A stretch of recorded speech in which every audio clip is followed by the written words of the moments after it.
Morning! It's Sunday morning. I'm about to get in the shower, but our difficulty for this morning has been my husband has to get report cards done. And I was excited I was going to take the kids to Disneyland by ourselves, and Jack is just not having a day where we can go to Disneyland. He's got a lot of energy, he's having a little bit of trouble following directions and being a good listener. I called my dad a couple of times to see if we could visit him, but his phone was off. He might have been in church, I'm not sure. So we're faced with the dilemma that I don't have anywhere I can take the kids so that my husband can get his report cards done. My husband likes to spread out on the kitchen table. He needs a lot of room. He's got to do his research. And unfortunately, when he does it here, the kids always want to play with him, and it's really, really noisy. So I couldn't find anywhere to take the kids today. It's really hard to find things to do by myself when my husband isn't available to do with both kids. I see a lot of the moms in my mom's club and a lot of other parents that can do more than one child. And when Emily was newborn, it was pretty easy because I could just put her in the carrier, or she would just sleep in her car seat in the stroller.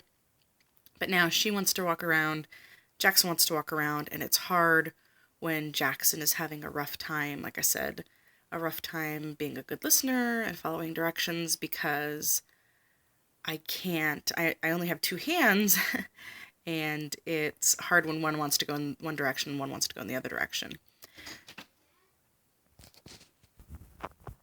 Sorry for that pause, my husband came in. He goes, "You're either filming or you're talking to yourself," and I said I was filming. So yeah, it's really difficult when I'm by myself and my husband's not available to find things to do with both children, because Jack just has a lot of energy. He doesn't seem to like to do what most of the kids that I know his age like to do. So, like other kids his age, their parents are taking them to museums. Jack doesn't want to. He wants to be on the go all the time. He doesn't want to do crafts the way that other kids do crafts. Like, he'll get bored almost immediately doing crafts. He doesn't want to do them, if it's make a Christmas tree. He doesn't want to make a Christmas tree. He wants to just either marker or crayon or cut as fast as he can and he'd be done. He doesn't like to do that kind of stuff yet. He might not ever like to do that kind of stuff, and that's fine. I haven't yet found things that Jack has fun with that I can do with both kids. So I was getting really frustrated with myself for not having something fun for the kids to do today outside of the house that I could also do. So I started cleaning, going through their drawers and taking out some clothes that they had outgrown, and trying to put in clothes that they, that might be a little big, but they're going to grow into. It seems like when I get frustrated with myself, I clean. I do I control what I can. So basically, yeah, that was my feeling of mom failure for today so far. It's only 11:30, was just not knowing where I can take both of them to give my husband the time to do his report cards. He's so nice. He said he can go somewhere. I don't know that he's actually going to do the report cards today, because I think he feels bad that I was so frazzled. But yeah, frustrated with myself.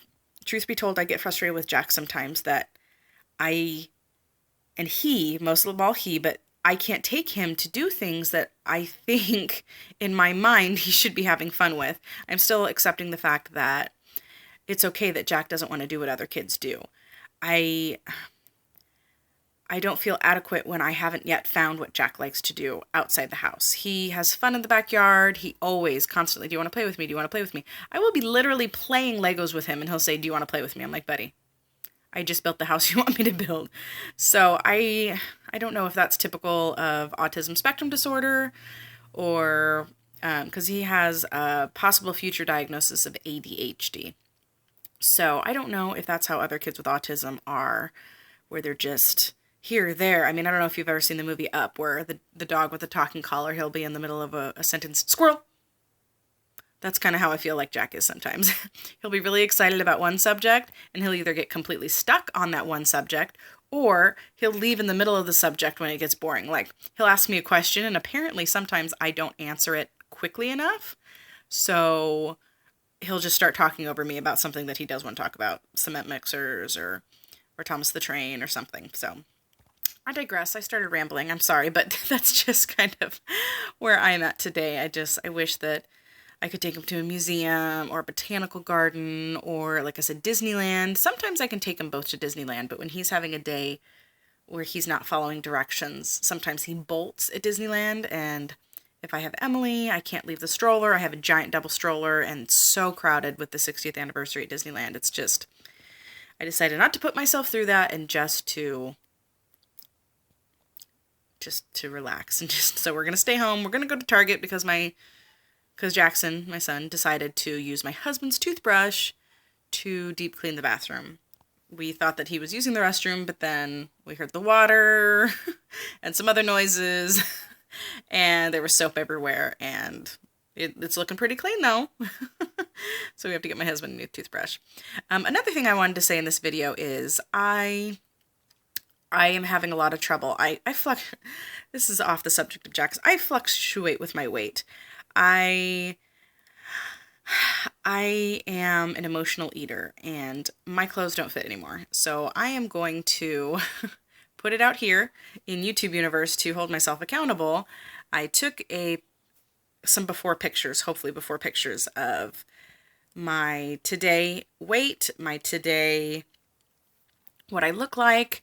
I'm never going to look like Taylor Swift. I'm never going to look like a Victoria's Secret model. I'm not tall. I'm 5'3". I'm not slender. If I can fit into my clothes and if I can feel more comfortable with my body, I would love that. So I would love for you to come along with this additional journey with me to hold me accountable.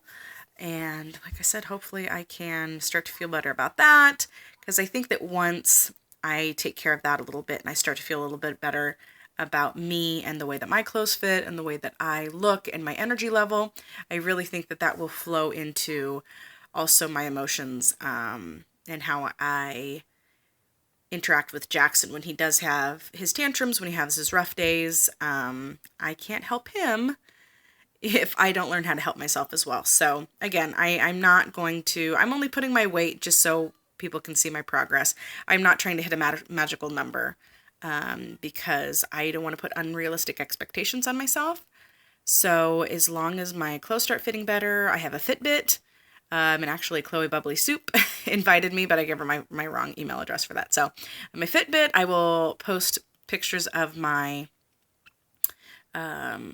steps per day. I'm aiming for 10,000 at least, if not more. And my husband is also... We do kind of a modified Weight Watchers point system. We don't follow it exactly, but yeah. So I will be posting probably like a kind of a food journal on my Facebook page, just as if anybody's curious. If you have any questions, if you have any comments, please leave it down below. Hit the subscribe button if you want to know when new videos of mine come up. And yeah, I'll be posting videos in Instagram. Oh man, I have a feeling I'm going to regret that. And Facebook about my before pictures and my before weight. Ooh, don't judge me too harshly. Okay, talk to you guys later. Bye.